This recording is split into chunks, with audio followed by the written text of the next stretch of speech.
c'est peut-être changer sa date de semis, peut-être en précocifiant, dans l'objectif d'avoir des maïs qui fleurissent plus tôt, et donc plutôt en stratégie d'esquive. Mais ça demande plusieurs points, ça demande un sol ressuyé, il faut aller dans des bonnes conditions.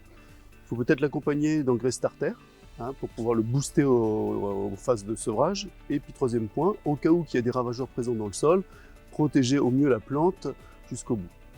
Donc ça c'est le premier levier. Le deuxième levier, ça pourrait être aussi le changement de précocité. C'est-à-dire on change vraiment, on précocifie les variétés qu'on a l'habitude de faire, toujours dans le même objectif, pour avoir du matériel qui fleurit plus tôt, pour maximiser un peu d'une certaine manière la réserve utile du sol pendant les phases critiques du maïs. Et puis après c'est aussi les effets combinatoires, c'est-à-dire on peut faire date de semis, plus variétés plus précoces, et qui peuvent améliorer les choses.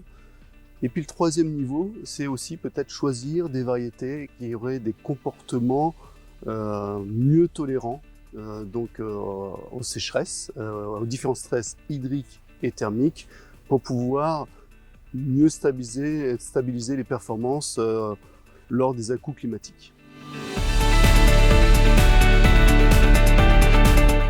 Alors KVS s'est intéressé déjà depuis de nombreuses années, et notamment sur l'est de l'Europe, sur des zones continentales, où on a fait le choix de mettre en place des plateformes de recherche et des plateformes de développement pour caractériser les futurs hybrides et les futures lignées de demain qui auraient la capacité à mieux tolérer ces stress hydriques et thermiques qui arrivent de façon aléatoire.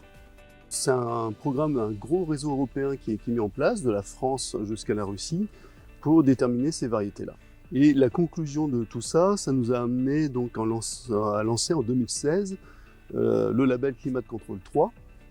Et en gros, le 3 de Climat de Contrôle 3, c'est juste les variétés qui sont tolérantes au stress du printemps, c'est-à-dire le froid, le stress herbicide, etc. Les stress autour de la floraison, pour avoir des floraisons vraiment bien calées, bien synchronisées. Et aussi les stress de remplissage, où là, on pourrait essayer de garantir un maximum de PMG pour un maximum de rendement.